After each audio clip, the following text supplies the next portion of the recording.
Bonjour les amis du Padre Pio, bienvenue de retour à Marchons avec Padre Pio. Dieu, notre Seigneur Jésus-Christ, a donné le pouvoir aux prêtres de donner une bénédiction en son nom. Le Padre Pio donnait sa bénédiction à des foules à tous les jours.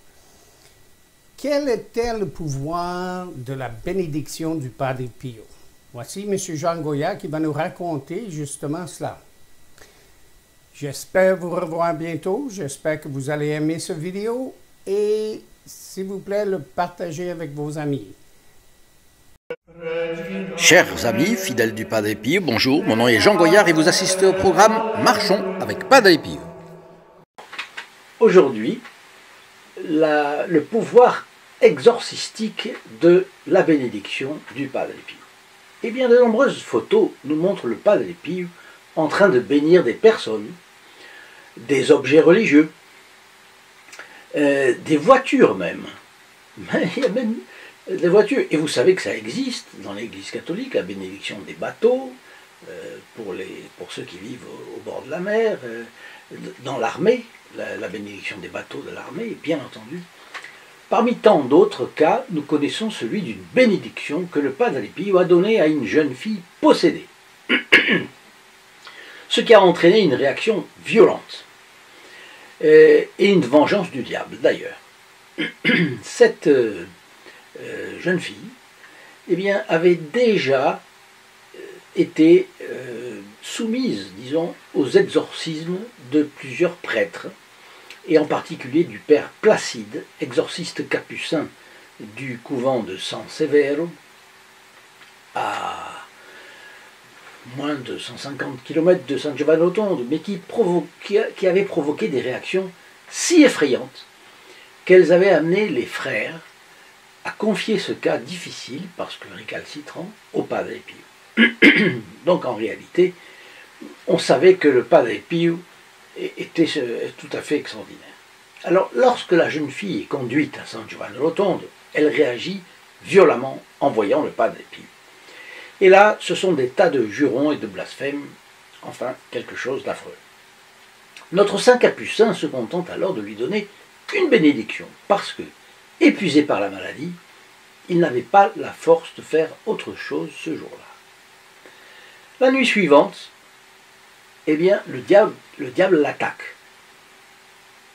Et d'un coup violent, le jette la face contre terre. Le lendemain matin, il est plein de courbatures, il a le visage tuméfié et un œil au beurre noir. Mais il est aussi incapable de célébrer sa messe. Vous savez, il avait une santé fragile. Le plus curieux est que, avant même que le supérieur n'annonce la nouvelle pour éviter que les fidèles n'attendent plus longtemps à l'église et de façon inutile, puisque l'horaire de la messe était arrivé, et bizarrement le Padre Pio n'était pas là, il s'était enquis, et il avait su que le Padre Pio était trop fatigué, etc. Eh bien, le diable avait déjà averti tout le monde qui était déjà dans l'église rassemblé, en criant par la bouche de la possédée: le vieux ne descendra pas pour la messe, parce qu'il est trop bronzé. Trop bronzé. C'est une manière de dire: le diable s'était vengé de la bénédiction du Padre Pio qu'il avait manifestement contrarié. Alors un groupe de frères, entre-temps, a essayé de délivrer la jeune fille quand même, puisque le Padre Pio ne pouvait pas, au moyen d'exorcismes ordinaires. Et en vain. Au contraire, cela avait provoqué le diable, parce que le diable, plein de mépris, bien entendu, pour ses frères, les avait humiliés, les accusant de prétendre l'expulser après avoir bu et mangé au lieu de prier et de faire pénitence selon les paroles de Jésus. Voilà. Alors là, le diable, il est très, très fort pour prendre les autres en défaut. Il fallait bien qu'un moine boive et mange, hein, ça c'est sûr. Mais le diable est le roi du mensonge. Bien. Averti également de cette nouvelle tentative et de ses suites, alors le Padre Pio décide d'offrir des prières et des mortifications spéciales, la nuit en particulier, pour obtenir la délivrance de la jeune fille. Et ce n'est qu'après qu'il a été assez rétabli pour célébrer la messe. Donc je ne sais pas si c'est 1, 2 jours après, 3 jours après. La jeune fille tralait par là. Elle continuait à traîner. Elle avait été amenée à San Giovanni Rotondo. Bon. Mais on considérait que c'était raté. L'exorcisme n'arrivait pas. Et puis ce Padre Pio qui n'arrivait pas à tenir debout. Bon. Dès qu'elle vit le Padre Pio partir pour la messe, rien que partir de la sacristie pour aller à la messe, elle pousse un cri terrible et tombe par terre, évanouie. Eh bien, on s'est rendu compte qu'elle était désormais délivrée, parce qu'elle a assisté en paix à la Sainte Messe du Padre Pio après. Seule la bénédiction et la présence du Saint Capucin avaient pu sauver cette âme de la possession diabolique. La bénédiction du Padre Pio obtenait d'innombrables bienfaits. Et c'est pourquoi ses fils spirituels étaient toujours désireux de la recevoir. Ils savaient que c'était un saint. Bon, la bénédiction d'un saint, on la demande. N'aimeriez-vous pas recevoir la bénédiction du Padre Pio? Ce serait merveilleux, évidemment, n'est-ce pas? Chacun de nous le désire ardemment. Mais le Padre Pio n'est pas là. Alors, mais il est au ciel. Et je pense que nous avons un excellent moyen d'obtenir la bénédiction du Padre Pio. Bien entendu, en parlant de lui. Et puis en nourrissant un désir chaque jour plus grand de recevoir cette bénédiction. Un jour, il ne résistera pas à notre insistance, nous l'enverra du ciel. Peut-être même, il ne tardera pas à nous l'envoyer. Il suffit d'avoir un acte d'amour. Et si ça se trouve, il n'attendra que très peu de temps. Et il nous bénira. Et même si nous faisons, et je dirais d'autant plus, si nous faisons un pas de plus dans sa direction. Croyez-vous qu'il vous oubliera? Évidemment que non. Quant à moi, je pense que tiens, nous pouvons tous faire ça. Prendre la résolution de partager l'une quelconque des vidéos de cette chaîne. Bon, ça c'est une chose très facile à faire. Pensez que vous allez faire du bien aux personnes auxquelles vous allez la partager. N'importe quelle vidéo, celle qui vous plaît le plus, celle qui vous semble adaptée, vous avez la manière d'aller voir la suite sur la chaîne du Padre Pio, très facile. Bon,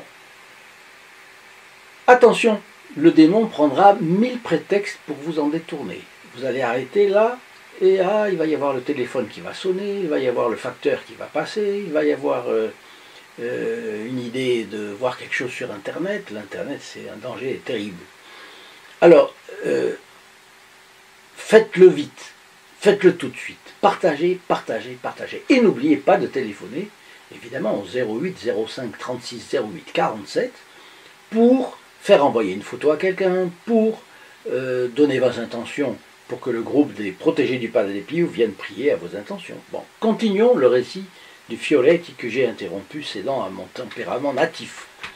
Je suis du Midi et cela s'entend. Bon, veuillez me pardonner. En plus de la bénédiction donc, finale, juste après la fin de la messe, le Padre Pio bénissait de grands groupes de personnes qui se rassemblaient sous sa fenêtre et donnaient la bénédiction de l'Église aux objets religieux tels que les chapelets, les médailles et autres objets d'usage courant des fidèles. Il faut que vous sachiez que lorsque le prêtre est dans un acte officiel de l'Église, la messe par exemple, ou alors la bénédiction d'un objet, une statue du Padre Pio par exemple, c'est l'Église qui bénit, parce que le prêtre bénit au nom de l'Église. Ça, c'est la bénédiction de l'Église. Si vous invitez votre frère qui est prêtre à la maison, vous lui demandez sa bénédiction, c'est la bénédiction du prêtre, bien sûr, mais c'est sa bénédiction, c'est hors acte religieux officiel, donc ça dépendra de la sainteté du prêtre. Mais vous allez voir qu'il y a quelque chose de plus que saint Thomas affirme.